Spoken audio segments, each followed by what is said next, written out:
We Love Hip Hop. Lamar interview. Did you guys get to see that? Yeah, I seen it. You were asking me. I finally got to watch it. I was on a long car drive yesterday, and I just put the interview on and just listened to the whole interview on the car drive. That was a good interview, man. It was okay. I feel like it was very cookie cutter. It was very like softball questions. They were a softball question. There was no pushback that we had. Yeah, exactly. But like the questions to me, salute to Ebro, and also salute to Nadeska, because Nadeska, she's come a long way. You know what I'm saying? Yeah, From being like just one of the talking heads on Complex to everyday struggle to like she's doing these huge interviews. You know what I'm saying? To me, I thought the questions were really thoughtful, man. Yeah, especially hers. Because I feel like when she asks her questions, she's so genuine and she's so like really like inspired by Kendrick Lamar. So whenever she's like, when you said this, and I thought about it for a few days, and where did you come up with that? You know, like Bear Glaze. And like, I'm a Kendrick fan, you know what I mean? Super so Glaze. I did enjoy that, but I kind of wanted Ebro to like, I wanted it to be like a good cop, bad cop situation, you know what I mean? But it was two good cops. Literally. Whereas it's like, okay, like I'm just watching a Kendrick Glaze-a-thon, which has been happening for the last year. And this is me saying this, you know what I mean? We're like, okay, we finally got an interview. I kind of wanted to see like his real true thoughts, you know, like, and I kind of wanted him to like crack more jokes. Like he did speak about the battle, right? I really wanted them to bring up Taylor Made. No one talks about that enough. I know, right? I feel like we talk about it at least a couple times a week. Because they brought up Reincarnated. Yes. So why would you not bring up Taylor Made? True art form. Sorry, say? So like, why would you not bring up Taylor Made when like that's Drake literally?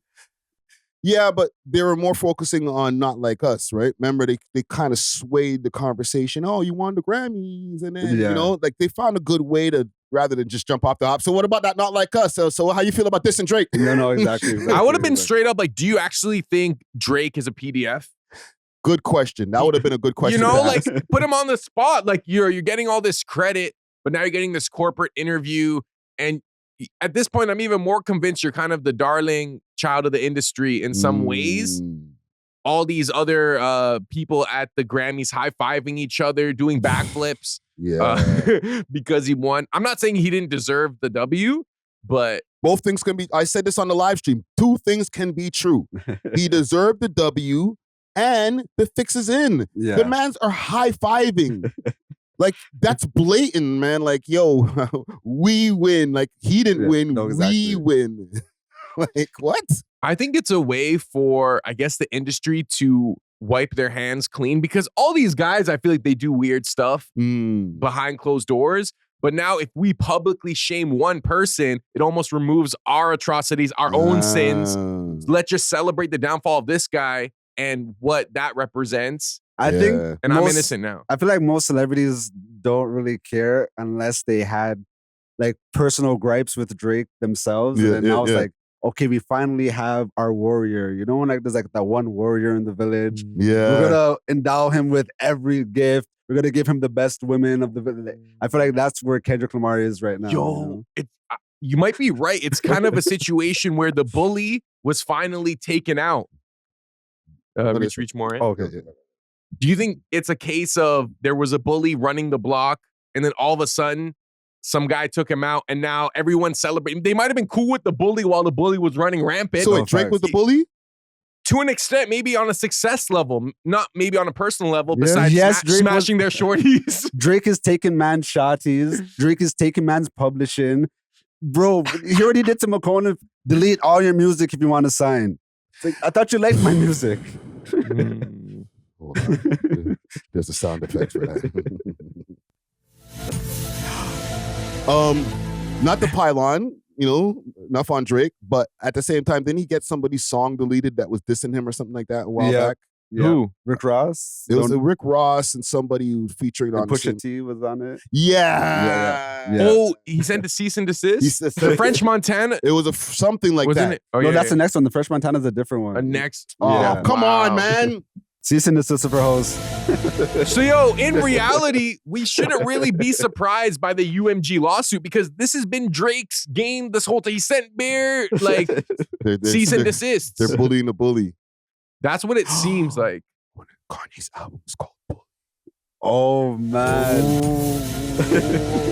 What are you doing? Science. 360. No, I'm joking. Don't get at me. Leave him alone. No, but we might be onto something here.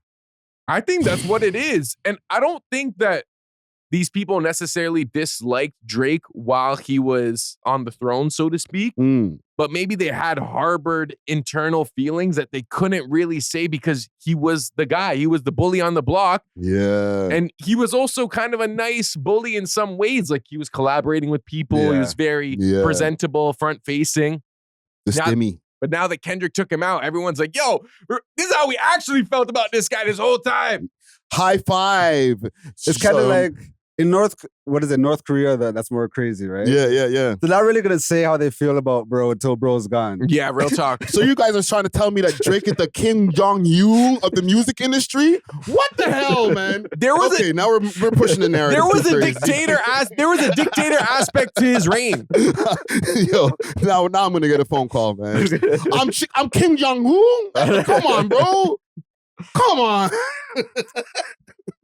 Imagine man's watching this man. You guys are comparing me. I'm just trying to think who's next? The guy with the mustache? I'm just trying to think if that's a fair analogy.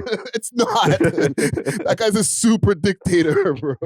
I wouldn't say it's a fair analogy to Kim Jong-un in terms of the humanity aspects, but I think in terms of the stranglehold, just like this Drake Jong-un is crazy. I just feel like the sheer stranglehold and like power that he had over the industry, I would say from like 2015 to like 2021. I could even say earlier than 2015. Like you could argue 2010. Yeah, 2012. And I don't feel like when it was dropping Forever, he had like as much power. True. But they were also putting him in all of these different places where it's like, you are the guy, you're the next one up. You know what I'm saying? So it's like, get next to Drake if you want to get hot. Yeah. Like Jay-Z even told J. Cole, like, yo, give this guy a hit. Yeah. You know what I'm saying? This is how hot he was back then. Yeah.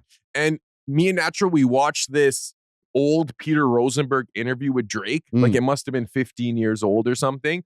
And Rosenberg was letting Drake know, do you know how big you're going to be as a public figure because you're publicly claiming your Jewish heritage? Like it's going to take you to another level. And he's like, yo, hip hop is in your hands.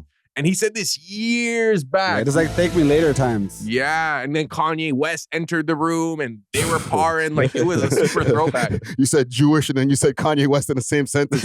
Relax. Calm down. Oh man, this video is officially shadow banned. You know what I'm saying? Okay, hold on. Because this is a Kendrick topic. We went on a Drake we were rant, crazy. We were crazy. But staying on Drake and Kendrick for a second. If Drake is Drake Jong-un or Drake... right? Then what does Kendrick represent? Who is he? He represents the freedom. He represents the people. That is how he is being kind of pushed. That is the narrative around Kendrick, is that he's the savior, not only of hip hop, arguably of the Black community to an extent. Kendrick Luther King. Yeah. And I feel like people are trying to push the narrative that, music is going to switch to like consciousness and purity and stuff. Yeah, right. And I feel like a little bit of remnants of that is going to filter in, but I don't think it's going to be some crazy like revolution. Yeah, it's going to, like, it looks great when you give all the awards to that. Yeah. It makes it look like, it's kind of like when cops are doing bust. Look, we busted all this cocaine. See, we're doing something about the problem, right? Yeah. I know you guys don't like just the McDonald's music or whatever, but look who we gave the awards to. Yeah. Substance, right? It's not like Substance is next. But I do, when I see like Doechii getting the Grammy, I feel like it's going to inspire like the next generation of female rappers to like, okay, maybe I don't have to talk about my pokes and I have to talk about finessing mans and stuff. Yes. And that could spark change to have a whole bunch more of people who are talking about that than pussy rapping on it. Yeah, exactly. My whole qualm with, I guess, the overall TDE success is I don't know how organic it is versus how planted it is. Because when I go on my YouTube shorts, all I'm hearing is that Doechii, like that challenge, but flooded. And that's what I was going to say. I do feel like it is organic because like when she dropped her album, she did 11K first week, but it was 11K every week after that as well. You know what I mean? People really enjoyed the album, and there are certain things that like organically went viral because Shotty's just resonated with it. You know, like they were doing real challenges to that song. That thing, like girls with big breasts are just doing that so they could like bounce the door. They're trying to just show their breasts. You know what I mean? So like these are like organic challenges that does help the art, and then people go check out the album and stuff. Yeah. I do feel like they can create organic traction, but sometimes I feel like they're implemented by like maybe a more intentional source, and then other people will just catch like, oh, okay, if I do this challenge, I'm gonna get views. Even with certain dances, I'm like, how organic is this versus maybe someone from the label being like, okay, we're gonna hire one of these TikTokers to do a dance. We'll hire some of the big ones. They'll get a lot of views, and then the public will just naturally follow. And do you feel like TDE standing with the Recording Academy influenced their victories that night? Like, do you feel like that could play a part, that political aspect? Well, you know, when you're doing business when it comes to like the Grammys and stuff like that, you gotta schmooze. Literally. Right? A lot of people were saying that Drake don't got no Grammys and da-da-da, but like he also refused to schmooze with these guys. Yeah. You know what I'm saying? Yeah. So if you're not trying to build those relationships like months ahead of time and, you know, go to some dinners and meetings and different things like that and talk to certain people who might be influential in the Grammy committee, then whatever, you're not going to win your Grammy. It's partially politics. A lot of it is politics. Yeah, 'cause I actually enjoy watching award shows. Like I watch the Emmys and the Oscars and stuff. And with those award shows, it's even worse. Like for the Oscars, they have to do a whole campaign. Like it's crazy the amount of, like you said, schmoozing and like networking, shoulder rubbing. Yeah. You have to even kind of like create a certain kind of movie to even get recognized by. So yeah, it's a lot of that. And even with this interview here, right? And I don't know, we don't really have to play a bunch of clips from it. But one of the things that he was saying is the show preparation for the Super Bowl. Yeah. And how it's a PG Lang production. One thing I do give Kendrick over Drake is shows. His shows are amazing. And it's not just him on the stage. He's just a little guy on the stage. But everything around is always so well orchestrated, whether it's like background dancing or just people doing all kind of artistic movements. Like for him and his team to put that together with all that intention, I rate that, bro. Yeah. Where when I see Drake, even though he's the most famous rapper in the world, his shows don't look like there's a lot of effort involved. Really? I mean, what was it? What was the tour where he had like that younger version of himself? Yes, those are all cool things. It seemed like there was production value. There was production. But I'm talking about like the artistic. Yeah, it's not storytelling. It's not grandiose. Like, didn't he have like a sperm flying around the room? That was weird. Like, that's not lit. You know what I mean? Like, can you pay the man to put a graphic on the screen? Like, yeah, like Kendrick literally, they'll have like hands moving and, you know, dancers doing like all these unison dances and stuff like that, and then he'll get in and do a couple of steps with them, and then get, like, bro, that takes like a lot of rehearsing and all that. Not like, oh, I just know my songs. Let me just practice my songs and then go from this side of the stage to that side of the stage. Let the crowd do half it. And listen, I'm a pro Drake, but I'm just calling it how I see it. When I've been to the Kendrick show over at the ACC or whatever it was, bro. That was an amazing production, bro. It's like he came in with kung fu suit and all that shit. And I'm like, this is like a theater extravaganza. Exactly, like a musical type thing. Yeah. So are you saying Kendrick puts forth more effort in his live shows than Drake? Yes. Yeah, definitely. Yes. Hands down. And it's not a diss. It's just what it is, bro. If you see both shows next to each other, like, you know, even if Drake is exerting more energy running around the stage, just watching the artistic value of a Kendrick Lamar show, it's like you're in awe. You know what I'm saying? But I feel like it costs a lot of money to put forth that kind of production. Yes. And I feel like maybe that's like Drake's Jewish side on some like, we're gonna pay what? Yo, when Kanye did a lot of his tours, he lost money, bro. He spent out of his pocket. And I'm glad you mentioned Kanye because it's very Kanye-esque. Yeah, exactly. You know what I'm saying? Exactly. Kanye has crazy production. There's the house, and then there's all these people walking around marching and all that. Like, Kendrick does those. I went to the Yeezus store, and I also went to Wab's Cartel of Freedom Street. To this day, I still say the Yeezus store is the greatest show I've ever been to in my whole existence. Yeah.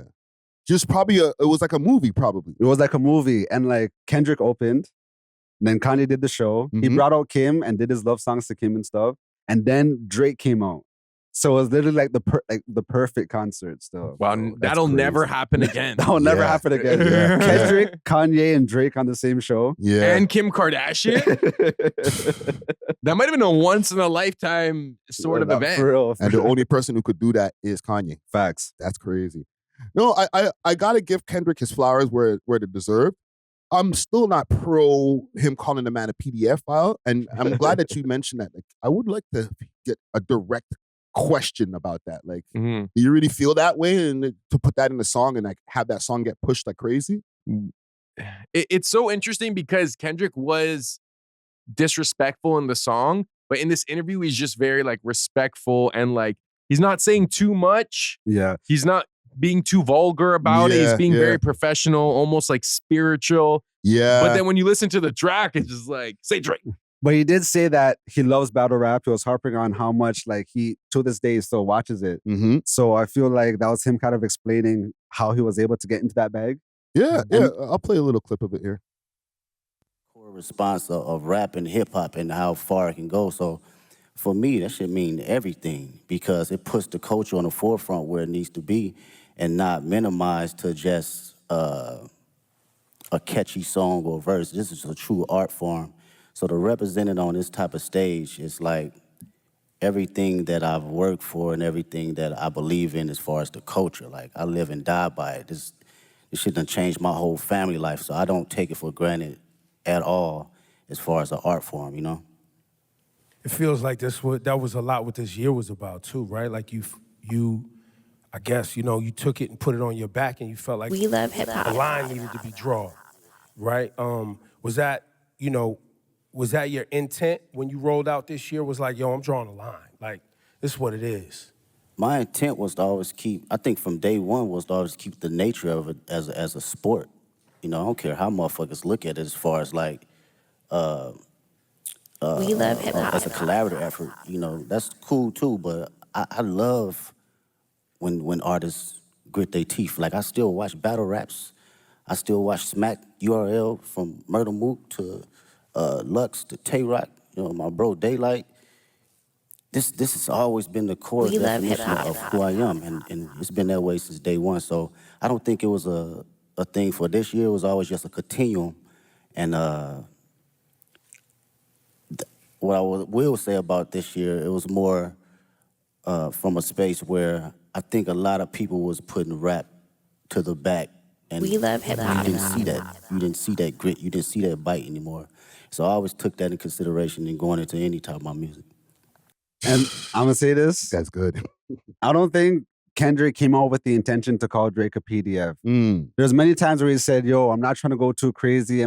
Let's just keep it rap. Yeah, yeah. I feel like he just had this in like the emergency break just in case. Yeah. You know what I mean? So like when he dropped the daughter thing and like it hit for the first few hours, but then people started to like retract. Mhm, He just had to break the emergency glass, bring out the nuke, and then just call it a day. bring out the PDF nuke. Yeah. Yeah. And it does seem like Kendrick was able to execute without being personally tied to whatever Drake was saying. But Mm. I feel like his personhood was affected by what Kendrick was saying. Yeah. Whereas Kendrick was able to see it as a separate entity, as like, this is a sport separate from myself. Yeah, Whereas yeah. with Drake, it's like, you're attacking me. This isn't just rap anymore. Like, you're attacking me as a Yeah. person. Yeah, yeah. That's not even my daughter. What do you mean I'm a Yeah. PDF? Like, you know, whereas Kendrick, I feel like he was always able to separate it. He didn't say, this is the first time this is the most I'm hearing him talk since the thing started. He didn't do one story, didn't do one post. Yeah. And Yeah. And, you know, he did the Harper's Bazaar interview, right? Yeah, But like, this is the first video interview where I'm getting to hear this guy talk. And the fact that he's doing an interview, Yeah, exactly. okay?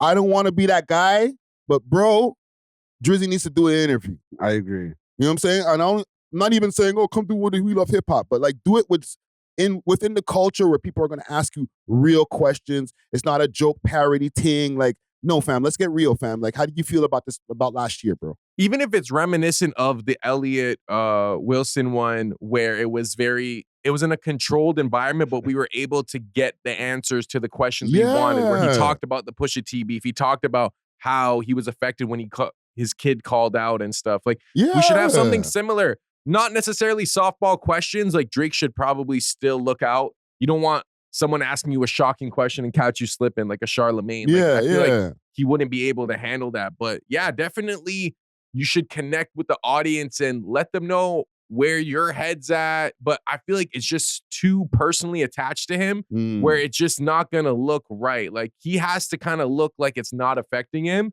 when everyone feels like it's affecting him. Yeah. Yeah. Well, shit, man. Like, remember he did the stop, or not the stop. What was it called? The shop. The shop. Right? With his old friend LeBron.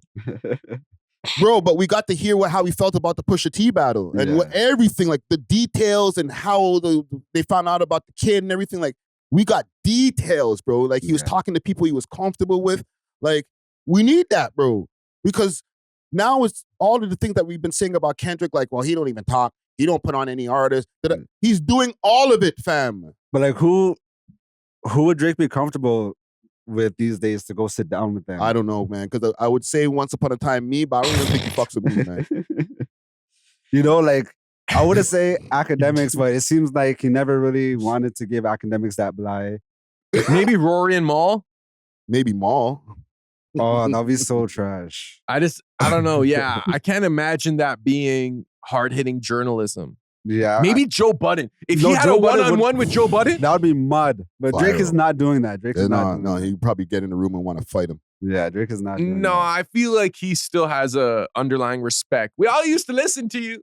Yes, but he's also part of the reason why this whole PDF narrative has been floating around. No, man, Drake did that to himself with Taylor Made, bro. Yes, but he said he got it from the Button podcast because those guys kept on. They didn't push the issue one time. Yeah, they pushed it like 4 or 5 times. Because when Drake dropped the album Fat D for all the dogs, because Drake kept saying, "Oh, going to high schools, I'm partying with the 21-year-olds and stuff," and then Drake, Joe Budden brought that up on the pointed podcast. That out. They pointed out the Georgia Smith stuff from years ago. Oh yes, like they were on his head top for a minute, bro. So it's like, if I'm Drake, I don't want to see this guy Joe unless it's time to snuff him, bro. That's why when they were doing their little Turks thing at one time, and there was that weird guy dancing, and they were like, "Yo, what's up with Joe?" Right? Like they were clowning him. Y'all remember that? Yeah. It's because he's like, I don't like this guy, bro. Like he's been pissing me off. No, exactly. Yeah, and if you're Drake, you're not trying to bless someone that you don't rock with. And look who we hired, one of his ex-tings, bro. Drake, who Joe hired one of his ex-things? Yes! Melissa Ford. Yes! Yeah. He's got the bitch sitting on the couch right there talking bare shit. The man she used to be over here in Toronto with the man them. Yeah. And now she's over there with Joe? Come on, fam. If I'm Drake, I'll be like, yo, Joe, when I see you, bro. So, but look what Drake did to Joe's ex-things and stuff. So what? They both hate each other. And that's why they shouldn't get in the room together. Yeah, they should not get in the room together. So. You smashed my heart. Like the man loved to hear you. You know what I'm saying? And then whatever. These guys have bad blood, bro. It's worse than what people really, really look at it as. You know what I'm saying? You don't think that issue falls off as you get older? Like, remember when he went on Joe Budden's live a few years back and he was like, in the pandemic, do you have a bartender with you or something? Like, and they were like, like there was an underlying support aspect. Yeah, but then he kept on pushing the young chicks issue, bro. Like, I feel like Joe Budden would do it because Joe Budden is the type to like have a conversation with his ops for the content, but like I just don't think Drake is that. I don't think Drake like to that. I think Drake hates Joe, bro. Did you see the paragraph that he wrote about the man that time, fam? No, he went in. That comes from a place of I used to mess with you heavy, bro. Now it's just sheer vitriol.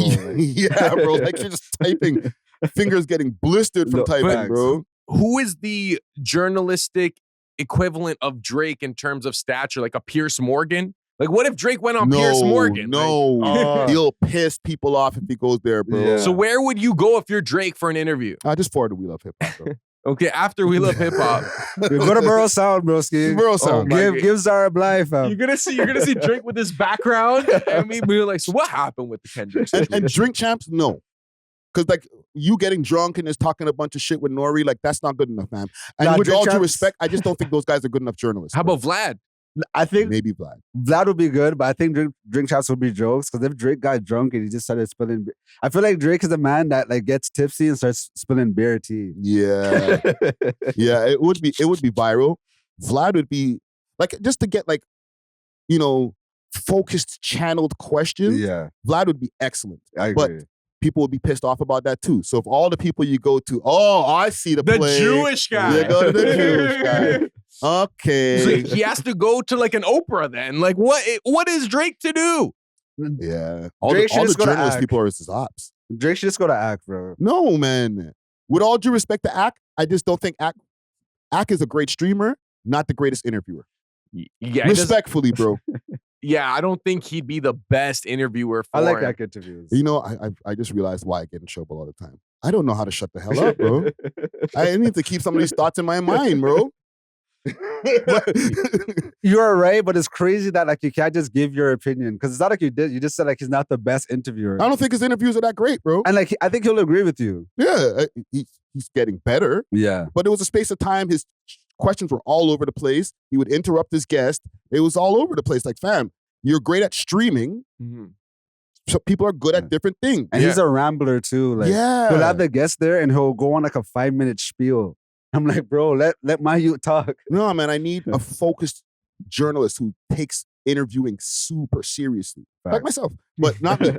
Could you see Charlemagne being a good candidate for that Drake interview? That would be a great candidate. It's just that the mix of them two together, like Charlemagne would do an excellent interview with Drake. Don't get that twisted. It'll be black and white and stuff. Yeah. But would Drake do the interview with him? I think he would. I think he needs to at this point. I think the people need to hear from him. But Charlemagne has been going in on Drake recently. A lot. That's why I'm saying I don't think Drake would want to do an interview with him because it's like, yo, F you too, bro. Yeah.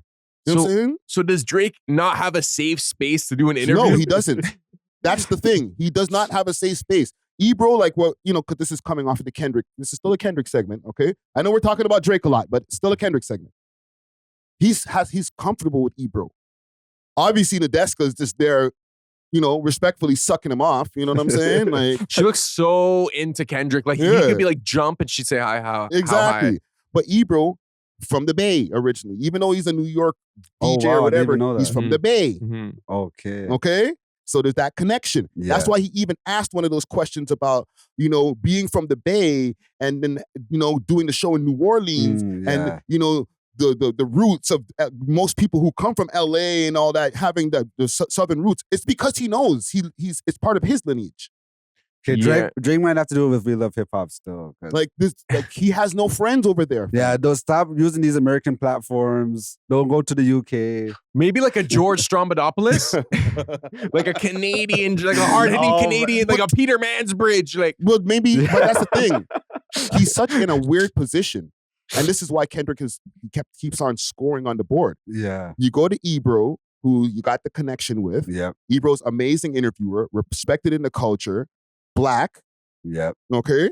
So nobody's going to be like, yo, Kendrick, why are you going to all these white people with the interview? Yeah. You say Peter Mansbridge, George Strombadopoulos, all these different guys. Respectfully to those guys, if Drake sits down with a white man again, somebody's going to shoot this nigga, bro. You're going to be like, stop doing this, fam. This is what we keep on telling you not to do. This is why we keep on saying not like us. Bro, what the guy got to say with Dr. Umar Johnson? Yes. Yeah. That'd be crazy. At this point, that would be a W for Drake. If he's sitting with Umar Johnson, they'll be like, okay, finally. We're not trying to see Drake and Sarah McLachlan, bro. No, nobody wants to see that. This is part of the reason why Kendrick got all this ammo. No, that is true. Right? So, like, you got to sit with somebody FBA on top of that. Well, it has to be FBA because you know what? Ebro is the same as Drake. His dad is black, his mother's Jewish. Yeah, but Drake and Ebro ain't cool neither. Well, New York radio in general, I feel like, has turned their back on Drake. And I think they've been kind of wanting to do that. What if it's like a funk flex? And Drake he drops bars too. The same guy who tried to expose him for the BlackBerry? Mm. Maybe he exposed himself though. Like, yeah, but Funk Flex over the years has not been super anti-Drake in his takes. So Funk Flex maybe, but I don't know, man. I also feel like and then we could like wrap it up. Yeah. I just feel like because Drake hasn't shown much love to the media in like the last decade, they're kind of like, yo, you haven't done anything for us. Maybe like he sent the bottles to Charlemagne that one time, and I was like, about it. Yeah, and Kendrick's been on all these platforms before. Yeah. He's been on Big the Big Boy Boy Show. yeah. He's been on the Breakfast Club. He's made his rounds. So he's showing that no matter how much I'm aloof and not around, I'm also accessible when it's time. Exactly. Yeah, he shows respect to the media, where I feel like Drake operated from a point of, I'm above the media. I don't really need the media. The media Yeah. asks me Exactly. questions that I don't want to answer. Yeah. But now that maybe in a sense you kind of need the media right now, You kind of who do you go to? Well, We Love Hip Hop. we love hip hop. We love hip hop. Send me a DM. Or Drake. Let's talk. CBC. George Strombadopoulos. We Thanks love for hip watching. hop. If you enjoyed this video, please make sure to check out these other videos on the screen and make sure to like and subscribe. We love hip hop.